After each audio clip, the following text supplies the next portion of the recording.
வளர்ந்து வரும் தமிழகத்தின் மின் தேவையினை பூர்த்தி செய்து தடையில்லா மின்சாரத்தினை உறுதி செய்திட மாண்புமிகு தமிழக முதல்வர் அவர்களின் அறிவுறுத்தலின்படி தென் தமிழகத்தின் வங்கக்கடலோரம் தூத்துக்குடி மாவட்டம் திருச்செந்தூர் தாலுகா கல்லாமழி கிராமத்தின் அருகே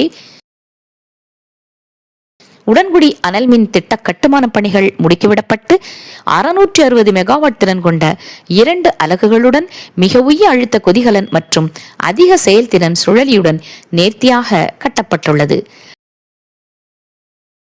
இவ்வளாகத்தில் மேலும் 3 அலகுகள் நிறுவிட விரிவாக்கப் பணிகள் தொடங்கப்பட உள்ளன.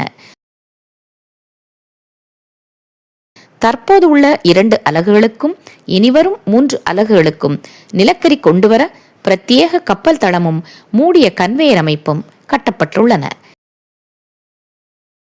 இந்த கரிக்கப்பல் தளமானது கடலுக்குள் கரையில் இருந்து 9 கிலோமீட்டர் தொலைவில் ஒரே நேரத்தில் 2 அதிகொள்ளளவு கப்பல்களை கையாளும் விதமாக அமைக்கப்பட்டுள்ளது. கப்பல் தளத்தில் 2 அதிவேக கரி கையாளும் இயந்திரங்கள் உள்ளன.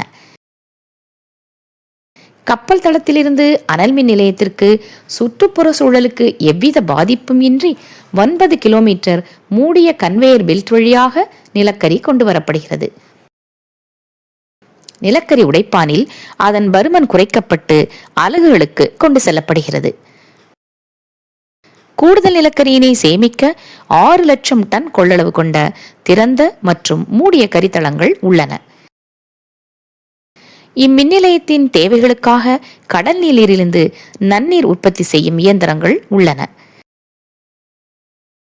இம்மின் நிலையத்தின் நன்னீர் தேவை அனைத்தும் கடல்நீர் சுத்திகரிப்பான் வழியாகவே பெறப்படுகிறது. இங்கு உற்பத்தியாகும் மின்சாரத்தினை கையாள நவீன வழிகாப்பு கருவிகள் உள்ளன. இங்கு உற்பத்தியாகும் சாம்பலினை சேகரித்து சிமெண்ட் ஆலைகள் மற்றும் செங்கல் தயாரிப்பாளர்களுக்கு அளித்திட 4 சாம்பல் குதிர்கள் உள்ளன. கொதிகலனிலிருந்து வெளிவரும் நீராவினை குளிர்வித்து மறுசுழற்சி செய்திட 2 பெரிய குளிர்விப்பான்கள் உள்ளன. இங்கு உள்ள எண்ணற்ற உபகரணங்களை கையாள இதன் கட்டுப்பாட்டு மையம் உலக தரத்தில் அமைக்கப்பட்டு உள்ளது. இம்மின் நிலையத்தின் கட்டுப்பான பணிகளை எமது நிர்வாக இயக்குனர் அவர்களும் மின்வாரிய தலைவர் அவர்களும் அவ்வப்போது ஆய்வுகள் செய்து வழிநடத்தி வருகிறார்கள். இதன் சுற்றுச்சூழல் மேம்பட 1.5 லட்சம் மரக்கன்றுகள் நடும் பணி ஆரம்பிக்கப்பட்டு இதுவரை 52,000 மரக்கன்றுகள் நடப்பட்டுள்ளன. தற்போது முதலாவது அலகு தனது சோதனை ஓட்டத்தில் 60 முதல் 70% செயல்திறனில் இயக்கப்பட்டு வருகிறது. 2வது அலகு இன்னும் சில வாரங்களில் தனது சோதனை ஓட்டத்தை ஆரம்பிக்க உள்ளது. அனைத்து சோதனைகளும் முடிந்து இன்னும் 2 முதல் 3 மாதங்களில் 2 அலகுகளும் தனது முழு திறனில் செயல்பட உள்ளன.